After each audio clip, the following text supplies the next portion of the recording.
Em nome do Pai, do Filho e do Espírito Santo. Amém. Ave Maria, cheia de graça, o Senhor é convosco. Bendita sois vós entre as mulheres, e bendito é o fruto do vosso ventre, Jesus. Santa Maria, Mãe de Deus, rogai por nós, pecadores, agora e na hora de nossa morte. Amém. Em nome do Pai, do Filho e do Espírito Santo. Amém. O tema dessa nossa aula de Mariologia hoje é encantador. É Maria na devoção. Nosso curso de Mariologia lá na Faculdade Deoniana em Taubaté, nós já trabalhamos Maria na Bíblia, Maria na tradição da igreja, na patrística, na história da igreja, a Maria nos dogmas, né? Os 4 dogmas marianos, Maria Virgem, Mãe, Assunta, Imaculada. E depois vimos Maria na relação, no diálogo ecumênico, e agora um pouco Maria na devoção, né? Isso é muito amplo, então nós escolhemos 2 endereços. Um é a oração do rosário e outro é o fenômeno das aparições, das visões, né? Temos 2 monitores para a aula de hoje, o Guilherme e o Felipe, né, que vão nos ajudar, cada um no seu tema respectivo. Mas eu gostaria de começar fazendo uma introdução ao tema, né? E eu dei como título dessa introdução a sadia convivência entre liturgia e piedade popular. Eu estou inspirado aqui no Diretório sobre Piedade Popular e Liturgia, Princípios e Orientações da Congregação para o Culto Divino e a Disciplina dos Sacramentos. Aqui mostra a relação entre liturgia e piedade. Houve um congresso mariológico em Aparecida que tratou desse tema, e eu desenvolvi, inclusive, esse tema lá, nesse congresso, e isso resultou nessa publicação, Maria na Liturgia e na Piedade Popular. Eu gostaria de colocar um pouco a piedade popular, ou a devoção popular, e a liturgia, né, como 2 irmãs que precisam conviver de maneira sadia. Quando a gente canta, só queria mostrar meu olhar, meu olhar, meu olhar, é a música do Renato Teixeira, que traduz bem a piedade popular de alguém que não tem teologia, não tem grandes reflexões, mas tem ternura, né, de sonho de pó, destino de um só, feito eu perdido em pensamento sobre o meu cavalo, né? Então, chega lá em Aparecida, sou caipira Pirapora, Nossa Senhora de Aparecida. Então, é expressão pura, que essa música dorme na alma do povo, né? É expressão pura de devoção, né? E que conta, praticamente uma confusão, uma confissão. Meu pai foi peão, minha mãe solidão, meus irmãos perderam-se na vida, casei, descasei, joguei, investi, se a sorte não... Quer dizer, é um devoto. A devoção é um cavalo selvagem, né? Ela mistura tudo. Ela não é crítica. A devoção é a crítica. E nós não podemos canonizar a devoção por ela ser piedosa, né? Há muitos elementos de dedicação com alguns elementos de erro que precisam ser purificados, né? Ó, me disseram que eu viesse aqui pedir, alguém me disse que era bom vir à Aparecida.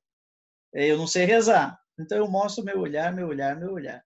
É de uma felicidade tremenda que é a música do Renato Teixeira, e como interpreta com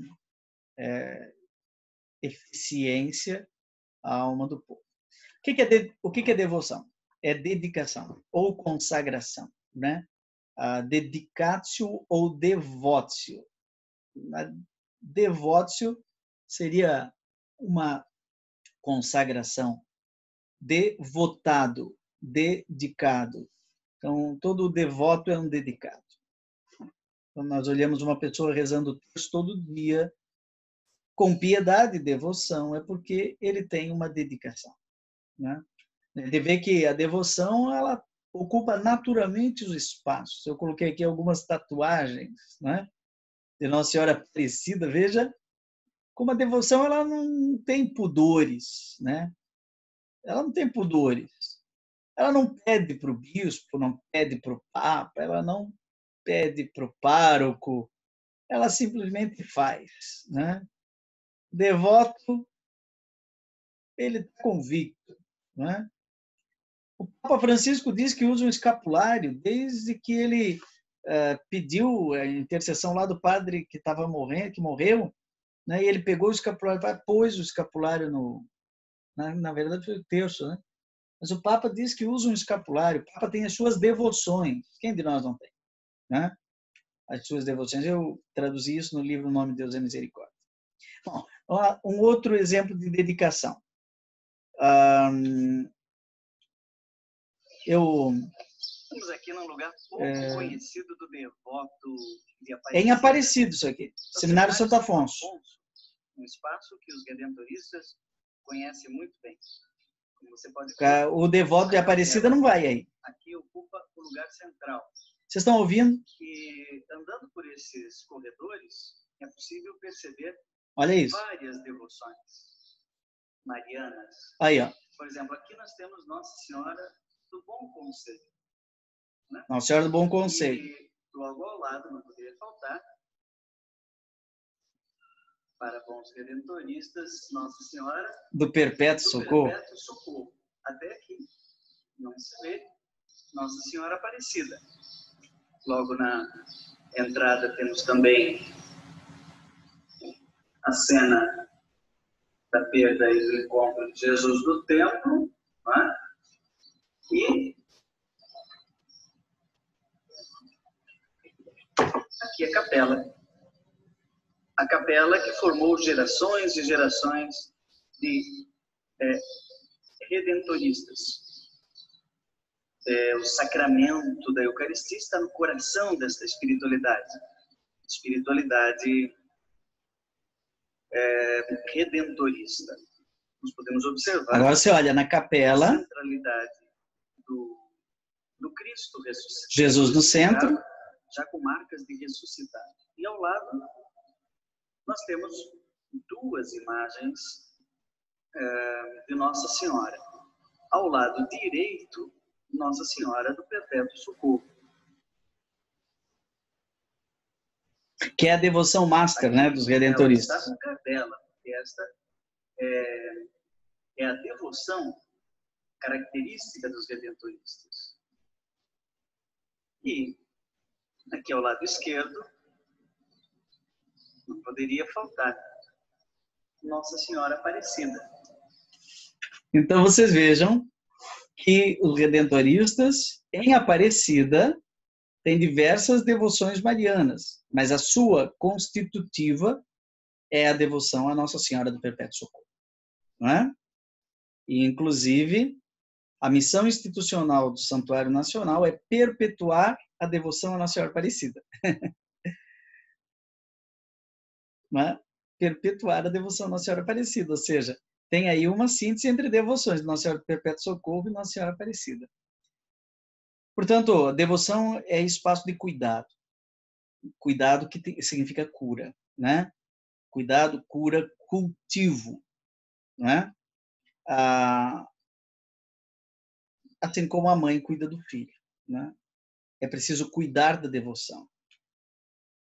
A Evangelii Gaudium diz: as formas próprias da religiosidade popular são encarnadas porque brotaram da encarnação da fé cristã numa cultura popular.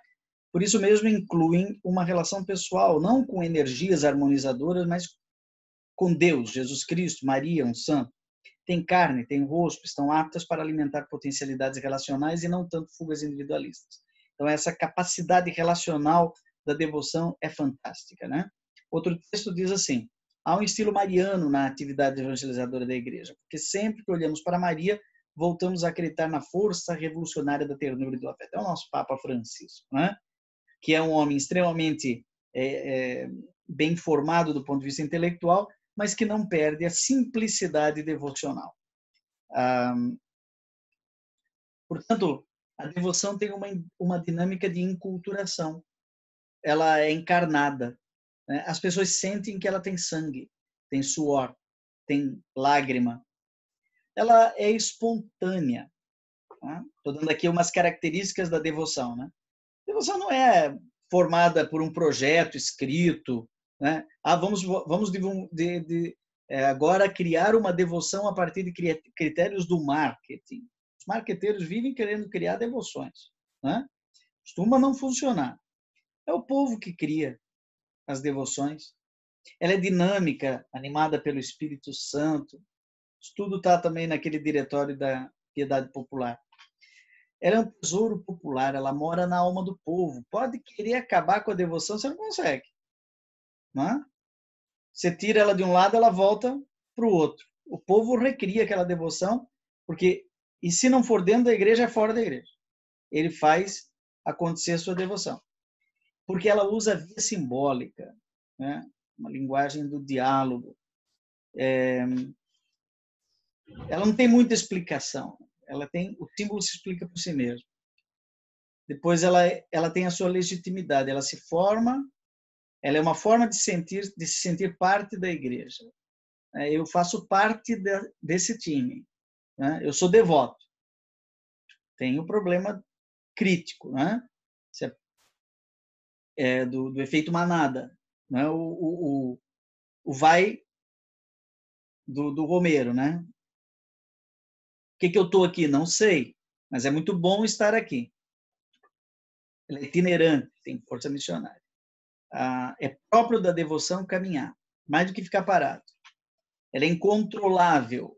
A devoção não pode ser colocada dentro de uma caixinha. Ela explode. Ela pode ser catequizada, pastoreada, supervisionada, né? Mas ela é um cavalo selvagem, não queira prender esse passarinho que nasceu solto. Já viu aquele canarinho? Não sei quem aqui já teve passarinho, né? Hoje em dia é tão feio ter passarinho na gaiola, né? Eu sou de um tempo que criança andava com estilingue no bolso de trás. Mas é coisa horrível, né? Matar passarinho, coisa ridícula, mas enfim. Eu tive clapa ao sapão, né, para prender a coleirinha. Um canarinho, meu Deus, que maravilha, um curió, prender um curió. Mas um passarinho criado solto, depois você coloca na gaiola e fica triste, né? A devoção, se você coloca ela muito dentro de categorias racionais, ela fica triste. Ela é um lugar teológico, ela é um saber com sabor. As pessoas ali têm piedade, têm devoção, né? Olhem isso daqui da Evangelii Gaudium. Só a partir da naturalidade afetiva que dá o amor é que podemos apreciar a vida teologal presente na piedade dos povos cristãos, especialmente os pobres. Penso na fé firme das mães ao pé da cama do filho doente, que se agarram a um terço, ainda que não saibam elencar os artigos do credo, ou na carga imensa da esperança contida numa vela que se acende numa casa humilde para pedir ajuda a Maria, ou nos olhares de profundo amor a Cristo crucificado, que ama o povo fiel de Deus, não pode ver estas ações unicamente como uma busca natural. Quem ama o povo fiel de Deus não pode ver essas ações unicamente como uma busca natural da divindade. São manifestações de uma vida teologal, animada pelo Espírito Santo, que foi derramado em nossos corações. Olha que bonito essa conaturalidade afetiva que o Papa Francisco encontra na devoção popular. Agora, quando se trata de articular liturgia e devoção, é preciso ter critérios, assim como nas visões e assim como na correta recitação do rosário, né?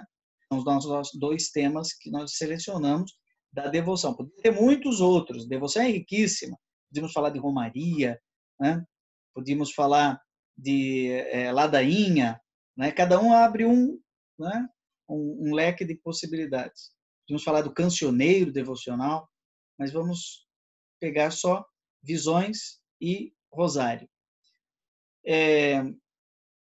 Nós temos na devoção a ação de Deus ligada à resposta humana, misericórdia e compaixão, céu e terra. É a tal história de Gabriel e Isabel, Pai Nosso, Pão Nosso, mística e militância, selo litúrgico, devoção popular, rito oficial e rito popular, são binômios, né, que se abrigam dentro da relação liturgia e devoção, verbo e carne, templo e praça, altar e colo, sala de estar e cozinha, a via institucional, essa liturgia oficial, a via carismática, Ah, não, o terço não é liturgia. Aí alguns usam até a expressão para liturgia, que é uma expressão muito feliz, né? A dimensão sacerdotal e a dimensão leiga, né? O critério de articulação é do Calcedônia. Qual é? Sem separação, nem confusão. Não vamos separar a liturgia e devoção, mas não vamos também confundir liturgia e devoção. O que acontece na novena do padroeiro, né? Em que transforma-se a missa numa novena. Aí é confusão. Ou separa, tira a missa e põe só a novena, né? Em Aparecida, os redentoristas são mestres nessa arte do que eu estou falando aqui, de manter viva a devoção, respeitar a devoção, mas criar condições para que ela cresça de modo saudável, sem nenhum tipo de superstição, exageros ou atrofias, né? A Marielle Sculto tem um texto que pode iluminar a nossa reflexão deste dia. Olha isso. A história da piedade demonstra que as diversas formas de devoção para com a Mãe de Deus, que a Igreja aprovou dentro dos limites da doutrinação ortodoxa, se desenvolvem em subordinação harmônica. São Paulo VI, muito obrigado. Né? Subordinação harmônica ao culto de Cristo e gravitam à volta deste, qual ponto de referência natural e necessário das mães. Teremos que recuperar o magistério de Paulo VI, né? Porque ele é genial. Ou seja, existe uma relação de subordinação harmônica da devoção em relação à liturgia. Então, temos que... Desculpe a brincadeira que eu vou fazer agora, né? Eu até vou passar isso aqui adiante, porque não vamos criar confusão, né? Não vamos criar fusão nem confusão. Eu ia fazer uma brincadeira aqui agora, mas como nós estamos em público, né? É melhor evitar brincadeiras, né? Às vezes, assim, na arte também existem confusões, né? Então, é preciso a gente evitar todo o exagero. Vamos ver aqui. Vamos lá. Vou compartilhar novamente a minha tela aqui, que até me atrapalhei com a minha brincadeira aqui. Aqui. Ó, a Lumen Gentium diz o seguinte: evitem com cuidado falso exagero e também uma demasiada estreiteza na consideração da dignidade singular da Mãe de Deus. Então, tem aquele padre que ele é tão piedoso, mas tão piedoso que ele esquece a dimensão litúrgica. E tem aquele que é tão litúrgico, tão litúrgico, tão litúrgico, que ele esquece a leveza carismática devocional. Chegar a esse equilíbrio é a virtude da temperança, né, que está tão faltando hoje no mundo de hoje, a virtude cardeal da temperança, do tempero, colocar a quantidade certa de sal e de açúcar. Temos aí, às vezes, um falso exagero, muitas vezes uma demasiada estreiteza. Leveza devocional, mas, ao mesmo tempo, rigor ritual. É isso que nós precisamos. Claro, atenção, a devoção se presta a alguns equívocos, alguns erros. Por exemplo, sincretismo. Não sei se vocês sabem, Aparecida, durante muito tempo, foi uma casa do espiritismo, não o santuário, à beira do rio, lá no Porto, Itaguaçu. E o pessoal desenvolveu uma série de superstições, assim, espontaneamente, né? Por exemplo, da lama, das energias da lama do rio. Então, tem a gente que ia lá e ficava tomando banho de lama, né? Mas tinha uma explicação meio esotérica para a coisa, né? Isso foi sendo purificado, hoje ninguém mais vê isso em Aparecida, né? A apologia antiecumênica, né? Às vezes a devoção se presta a isso. Somos o povo de Maria. Já viram isso? Recentemente a gente viu aí bandeira do Brasil com bandeira do Império do lado de Nossa Senhora de Fátima. num ministério lá de Brasília, aí você olha que mistura que estão fazendo. Estão misturando política e devoção, né? E aí quer usar a devoção como instrumento político. Isso é perverso, né? Perverso. Pois, às vezes a devoção se presta à emoção estéril, passageira. Eu lembro daquela senhora ouvindo o padre falar no rádio, tal, com aquela voz soturna, e ela chorava.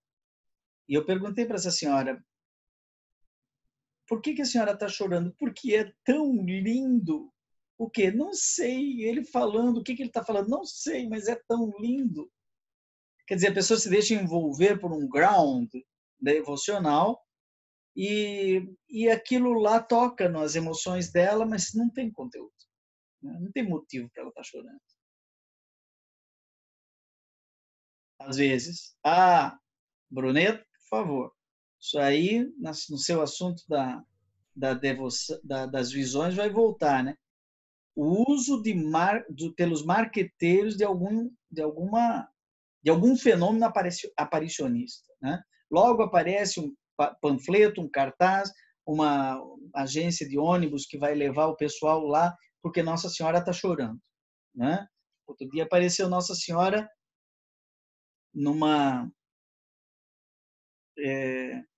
embaixo de uma gaiola de passarinho, o passarinho fez cocô e aquilo formou uma imagem de Nossa Senhora. Nossa Senhora da Gaiola. Nossa Senhora da Gaiola é o ó, né, gente? É ruim, né? Uso financeiro, porque daí depois aí tem gente que depende daquilo lá, porque ganha, porque não sei o quê. A espetacularização da devoção. É o devoto que faz isso, mas às vezes se percebe que ele é um gado, não é? Que vai e se deixa guiar.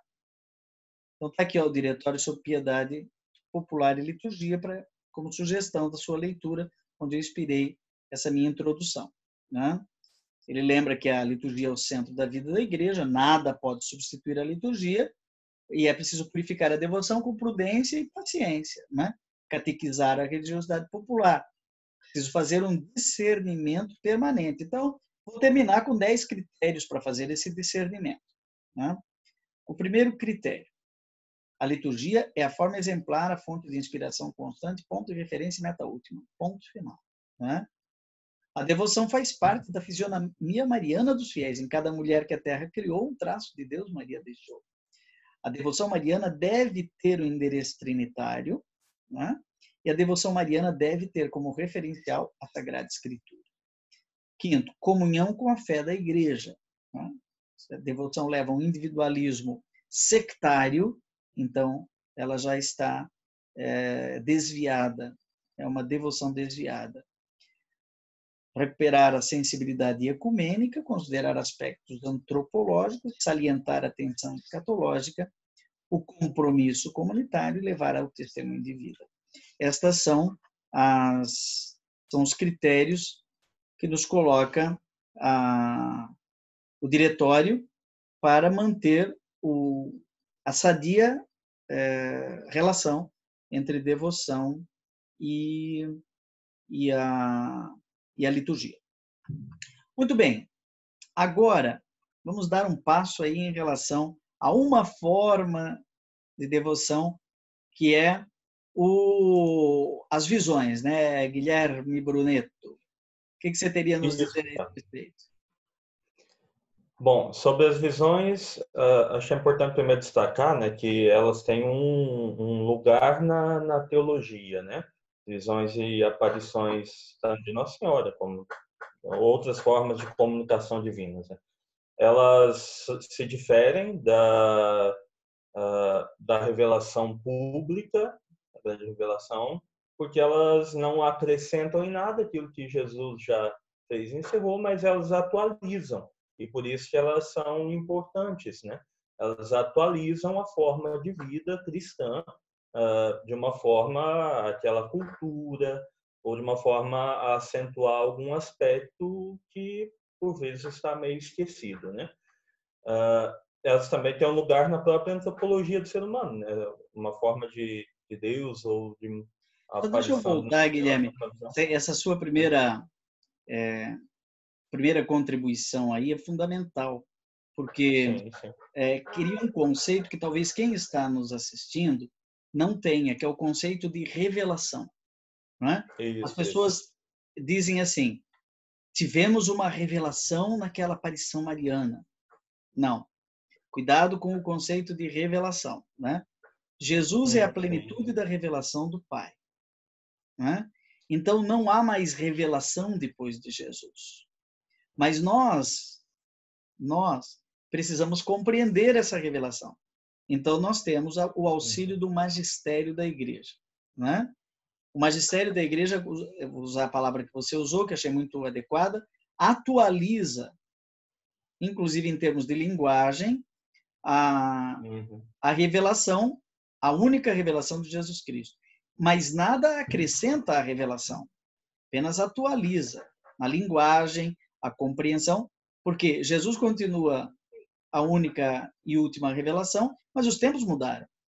Né? Sim. Então, uma experiência pessoal de Deus também pode atualizar na minha vida.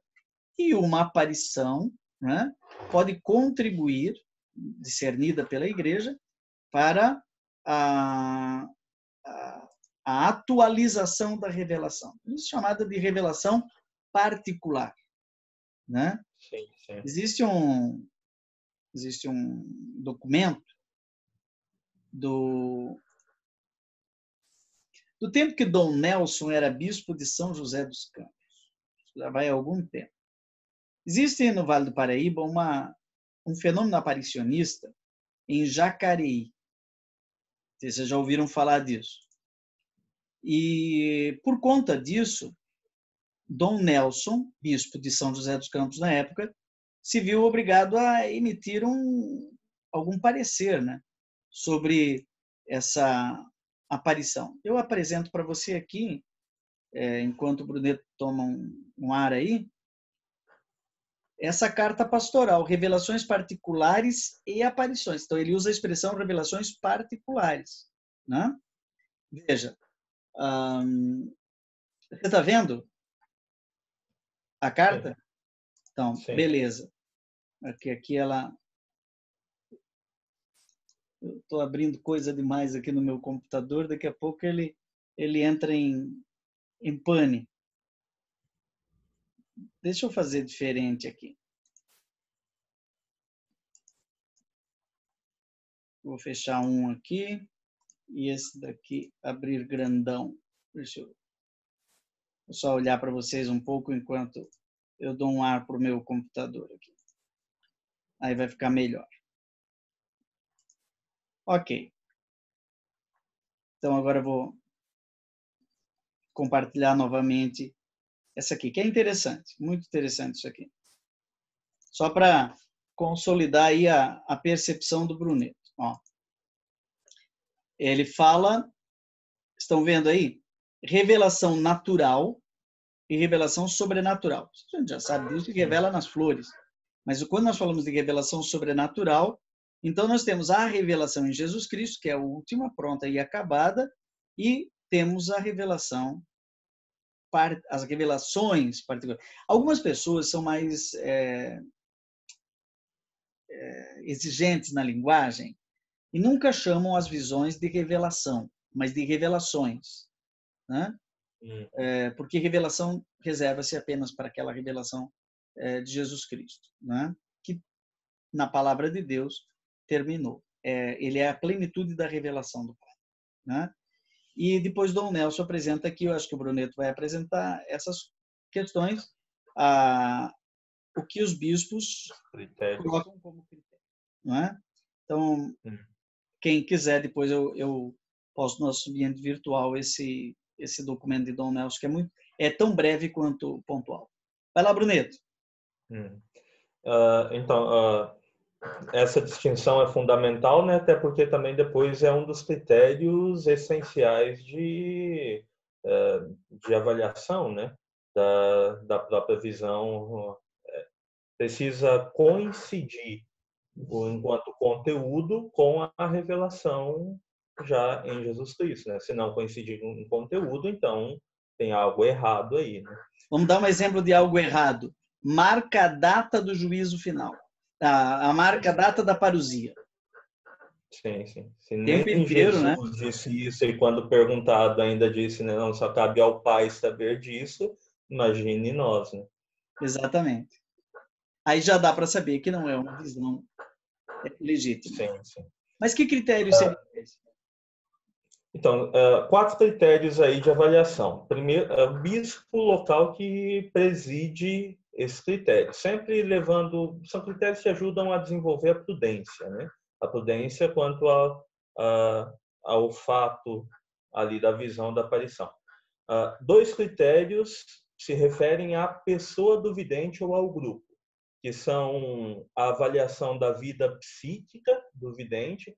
E aí eu achei até interessante, na minha pesquisa que eu fiz, se busca sobre isso, né, sobre a vida psíquica, um grupo multidisciplinar aí que o bispo pode formar para ajudar no discernimento, mesmo com profissionais, né, de psicologia, de psiquiatria, que vão atrás dessa vida do vidente, da pessoa do vidente e até mesmo da sua família, para ver se tem algum possível desvio psíquico. Além desse critério do vidente, da vida psíquica, também a questão ética do grupo propriamente, do vidente e do grupo que ele está inserido. Como que se sabe ou como se observa, né?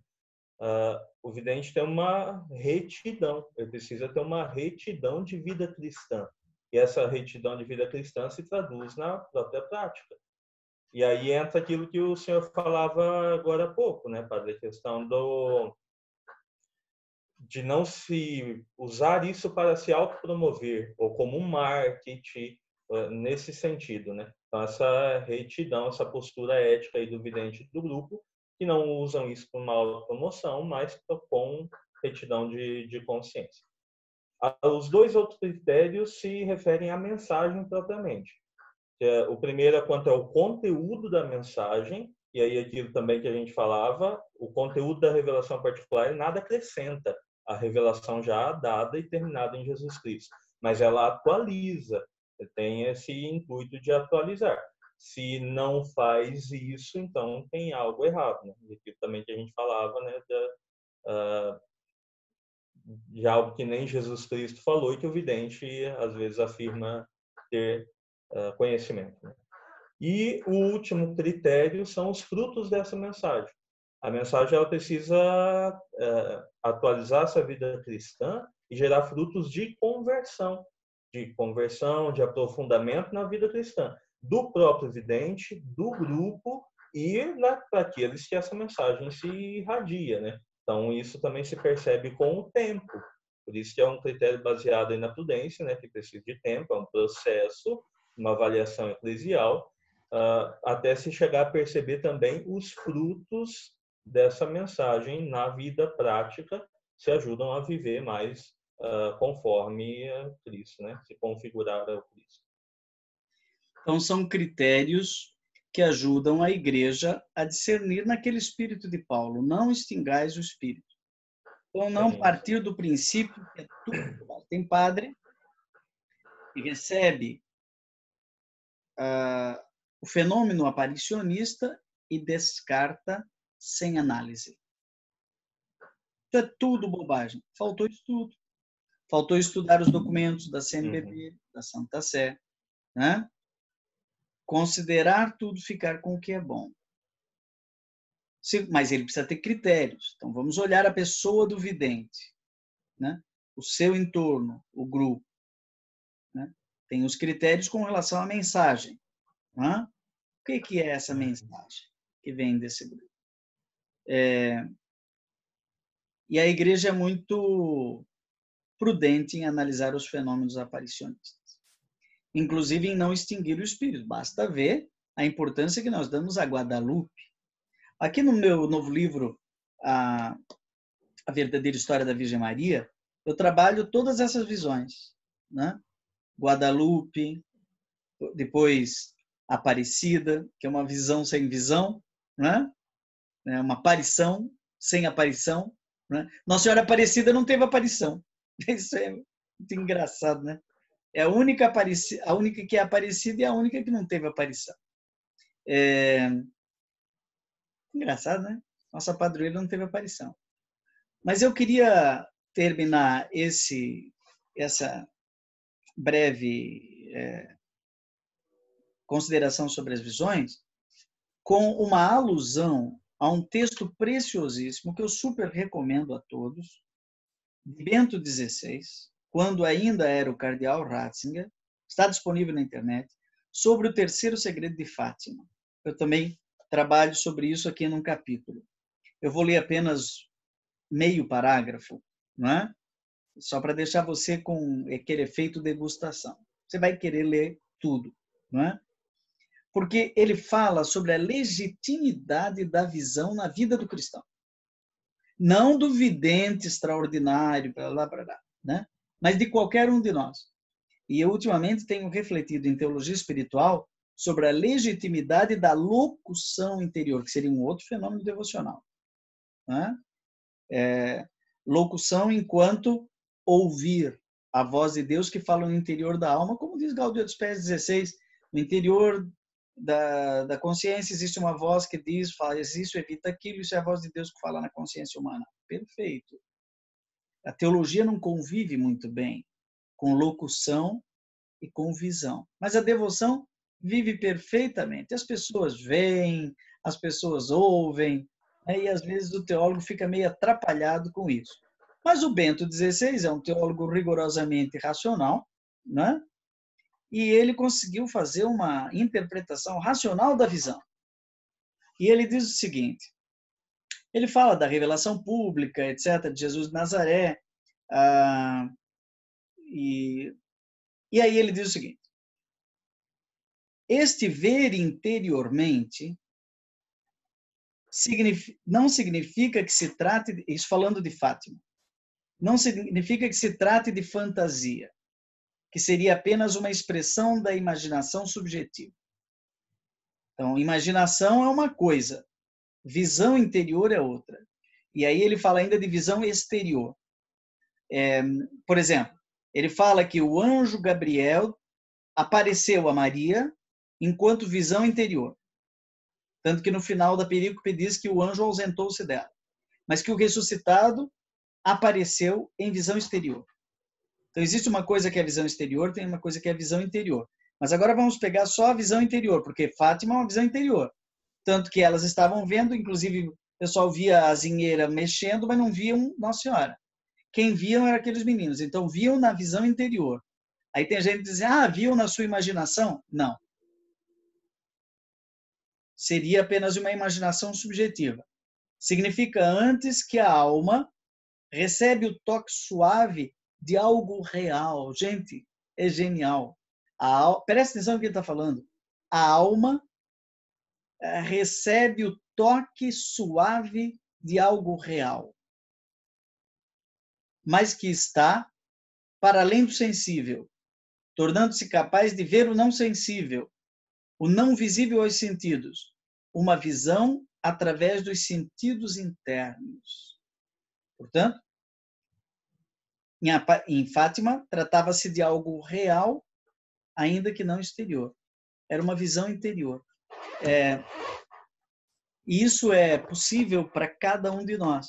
Da maneira mais simples, como acontece numa contemplação inaciana, né, em que você vai se deixando envolver pelo texto, na sua lectio divina, até o ponto de o texto entrar no seu imaginário, e aí você se envolve com aquela cena da Samaritana, no Poço de Jacó, e você está ali também, e você é um dos apóstolos que chega Jesus conversando com a Samaritana. Isso é contemplação, né? Tá, mas isso é visão imaginativa. E se num determinado momento da sua visão imaginativa, você já é completamente absorto nisso, você faz a experiência de Paulo, fui levado ao sétimo céu, e você tem a nítida sensação de que aquilo é real e não imaginativo, você teve uma visão, né? Uma visão interior. Precisa ser discernida essa visão. Não é? que o Guilherme colocou aí os critérios de discernimento da visão. Mas o devoto mariano não tem problema com isso, né? Ele simplesmente diz, Maria me falou. E aqui exige um pouco de humildade. Eu vou terminar com recordando Dom Aloysio Lorscheider, né? Que eu acho um dos bispos mais inteligentes que a história brasileira já teve, que eu tive a alegria de conhecer. E quando era arcebispo de Aparecida, logo que ele chegou, um jornalista desses espertalhões, né? Chegou para ele e disse, acho que era uma jornalista, Dom Aloysio, ali em Jacareí tem um menino que diz que vê Nossa Senhora. O senhor acredita? Ele foi fulminante. Claro que sim.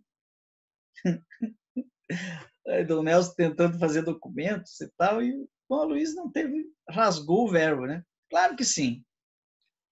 Aí o jornalista se empolgou, pensou, tem uma polêmica na manga, eles adoram polêmicas, né? Jornalistas adoram polêmicas, porque vende o jornal.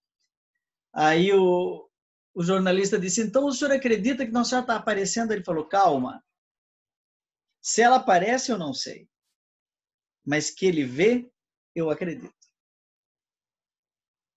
O jornalista não entendeu nada, mas Dom Aloysio distinguiu perfeitamente, cirurgicamente, o que é visão de aparição. Faço uma última referência e depois passo aí para os nossos últimos 10 minutos do Rosário, né? Quase um pecado deixar só 10 minutos para o Rosário, mas vamos lá.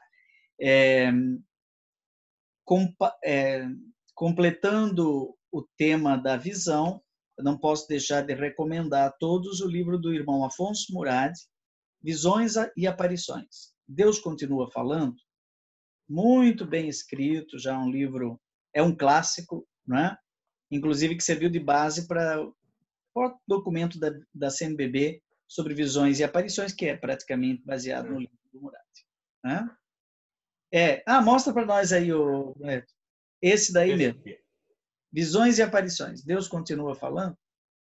Está aí como sugestão para todo mundo que quiser aprofundar esse tema encantador, urgente, maravilhoso, que é o tema das visões. Agora, o devoto, ele não tem só essas coisas extraordinárias, que ele gosta muito, né? Apareceu uma visão, logo só aparece uma romaria, né? Tem um monte de visões assim, equivocadas, birutas, que começam a ver Nossa Senhora andando de bicicleta em cima de uma nuvem, né? Nossa Senhora da bicicleta, enfim, não vou falar das Nossas Senhoras, daqui a pouco eu vou ferir sensibilidades aqui, né? Mas Nossa Senhora da bicicleta é o ó, né? Então não dá, né? E aí logo forma uma romaria, né? Todo o pessoal vai de bicicleta, romeiros de bicicleta, da Nossa Senhora da Bicicleta. Isso não existe, eu estou inventando agora, por favor, ninguém invente uma Nossa Senhora da Bicicleta. Até seria muito saudável, Nossa Senhora da Bicicleta. Muito bem. Agora, uma coisa que o devoto preserva é o ordinário. Não, isso é o extraordinário. Agora vem o ordinário. O que é de mais ordinário, mais antigo na devoção é a oração do Rosário. Frata Felipe. Bom dia, gente. O Padre Joãozinho já fez uma bela introdução sobre a devoção no início da nossa aula, então não vou me aprofundar muito nessa temática.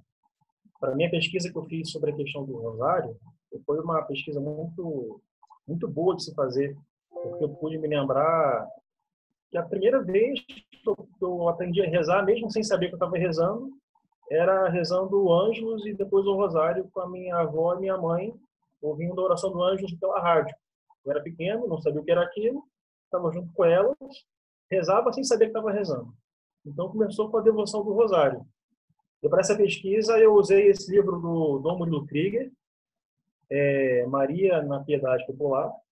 Um livro muito pequeno, não tem nem 50 páginas, mas de uma profundidade muito bonita. Ele faz todo um apanhado da piedade popular acerca de Maria, traz documentos muito relevantes da igreja para trabalhar essa questão. Então, eu recomendo, quem quiser ler, numa tarde, você lê isso aqui rapidinho, e é muito bom. Nós temos também a carta apostólica Rosário Virgens Maria, de São João Paulo II. É um documento que foi escrito em 2002, logo no início do novo milênio, e no início desse novo milênio também teve aquela carta apostólica Novo Milênio in Eunte. Nós vimos lá com o padre Vanzella na aula de pastoral, e foi meio que na esteira dessa carta apostólica que ele escreve a Rosário Virgens Maria, meio que lhe pareceu para iluminar e resgatar essa beleza que é o rosário para a devoção popular, essa riqueza que é o rosário para a nossa fé católica, para esse novo milênio.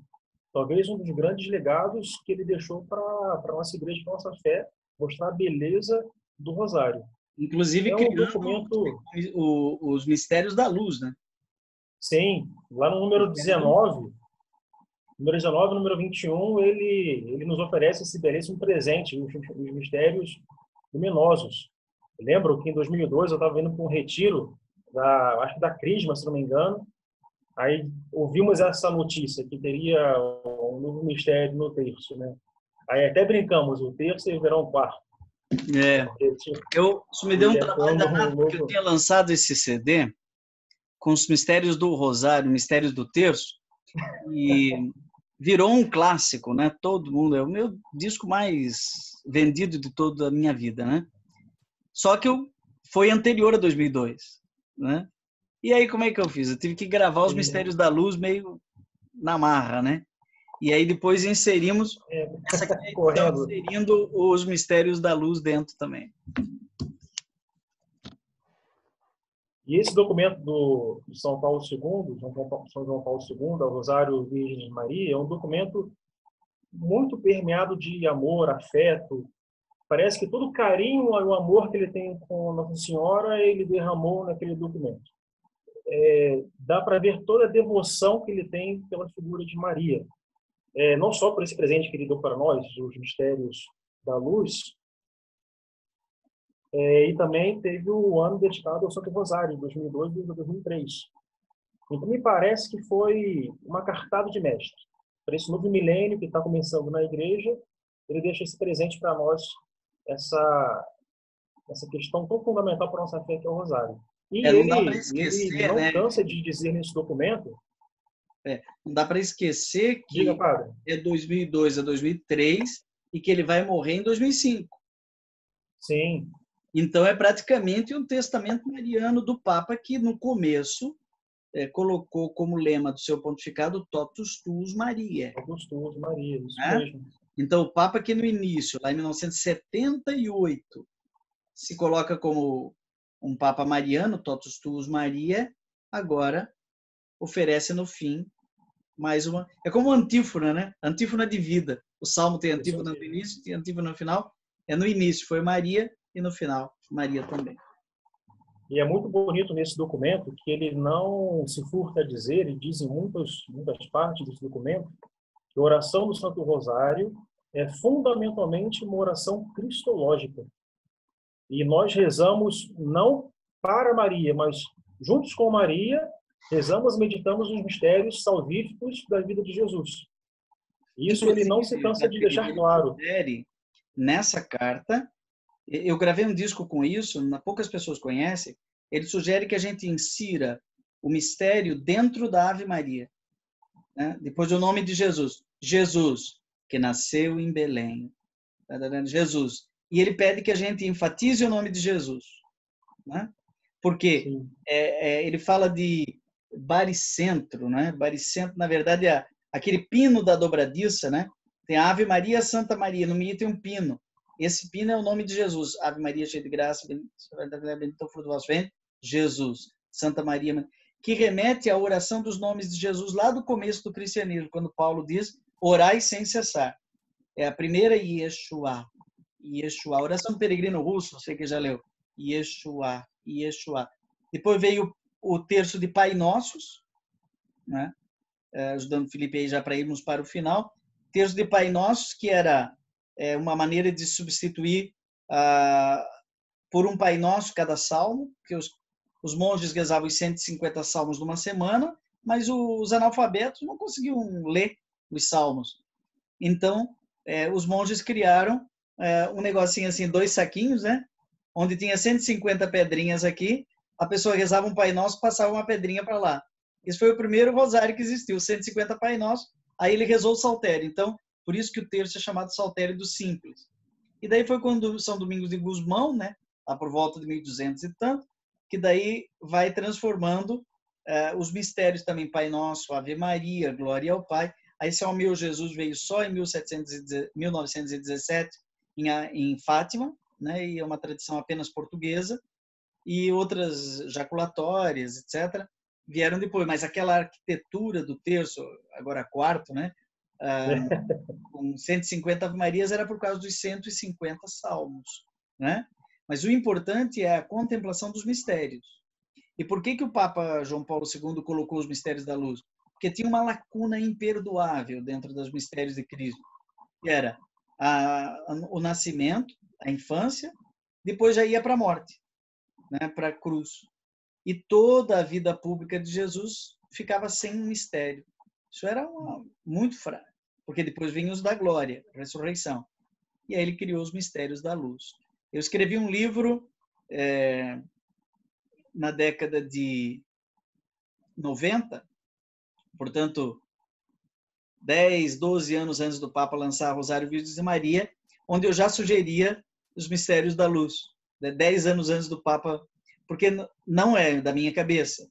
Analisando todas as pessoas que falavam sobre o Rosário, todo mundo percebia que tinha essa lacuna. E o Papa Francisco, o Papa João Paulo II, conseguiu nos deixar de presente esses mistérios luminosos, que se rezam na quinta-feira. Sim, quinta-feira. Qual aspecto mais que você gostaria de destacar? Padre, algo que me chamou muita atenção, não só no rosário, mas na devoção popular, parece que ela é como uma liberdade poética. A pessoa tem uma criatividade, uma espontaneidade para rezar, sem se preocupar com balizas racionais, com critérios bem definidos, mas é uma espontaneidade que nasce do coração. Mas, por outro lado, também, eu que venho da cidade grande, litoral, acabo vendo lá na cidade grande a fé muito banalizada. O rosário também, hoje em dia, infelizmente, se tornou um adereço pop, se tornou um adereço de moda. A garotada usa o rosário no pescoço como um cordão, como uma pulseira, mas não sabem da grandeza, da beleza que é o rosário, de todo o mistério salvífico da vida de Jesus que nós rezamos através dele, se tornou apenas um adereço, um adorno. E isso é outro ponto também que devemos cuidar para ele não se tornar apenas um enfeite, mas sim algo que nos leva a Jesus.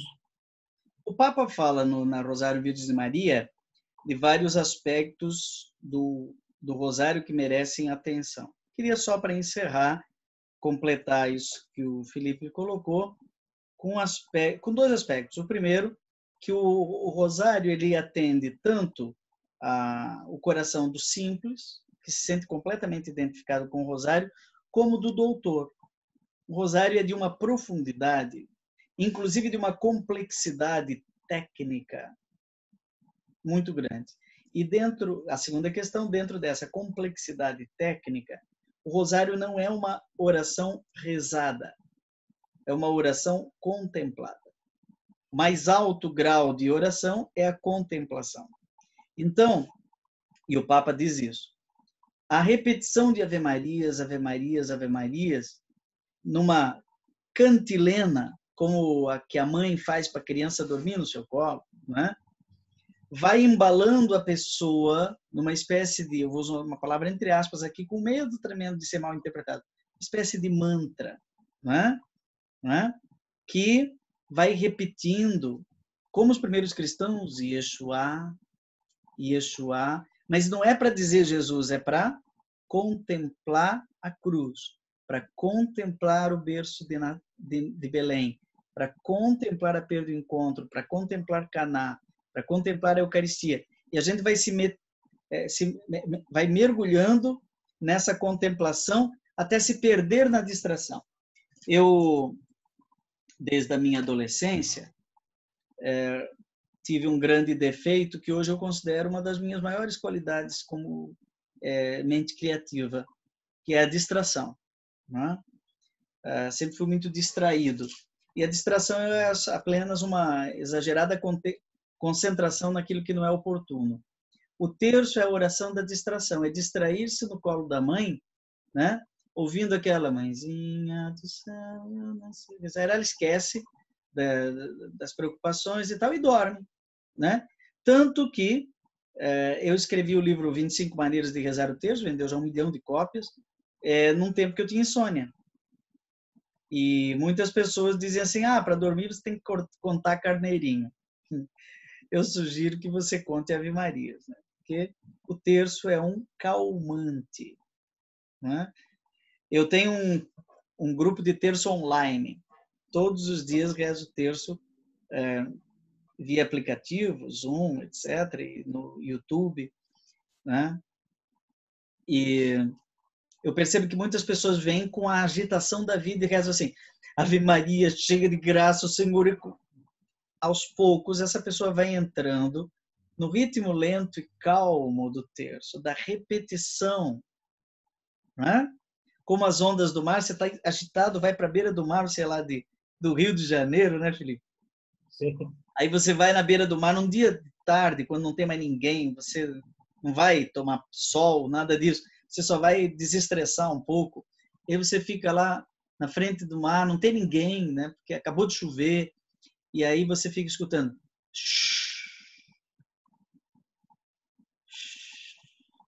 E aquele barulho das ondas vai lavando sua alma, né? Então, o rosário é uma oração inteligentíssima, né? É uma oração que cura, né? E que leva a pessoa a unir-se aos mistérios de Cristo e da Igreja. Uma oração cinematográfica. Ela é antiga, mas é atual, né?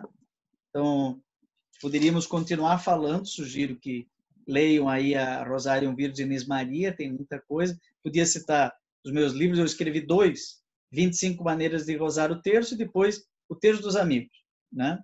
Que são mais 25 maneiras, então nós temos aí 50 maneiras de rezar o terço. Mas uma coisa que o Felipe falou é que o terço ocupa 100% na preferência do devoto, né? Inclusive, é engraçado, no terço online eu tenho observado o aumento de crianças, sabe? Às vezes a vovó fica meio tímida de trazer a netinha, ela traz só para ajudar, né, a mexer no celular e depois a netinha volta para o quarto para estudar, né? Mas quando vai trazendo, a criançada se envolve no rosário, né? Em Fátima, os pastorinhos rezavam resumido, eles eram analfabetos, né? Falavam muito mal. Então eles rezavam Ave Maria, Santa Maria, Ave Maria, Santa Maria. E Nossa Senhora de Fátima, a certa altura, pedia assim, dá para vocês rezar inteiro, não? E La Salete, a Melânia e o Maximino também é meio preguiçosos para rezar o terço. Nossa Senhora pediu todas as aparições, Nossa Senhora pede que reze o terço, né? O rosário. Então, poderíamos continuar falando, porque o tema da devoção é muito profundo, muito pertinente. Não vamos abrir hoje para perguntas, né? Eu agradeço aqui ao Frater Felipe de Uniano, né?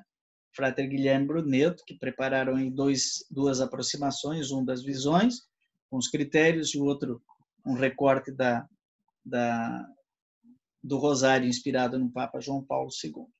Glória ao Pai, ao Filho e ao Espírito Santo, no princípio, agora e sempre. Amém.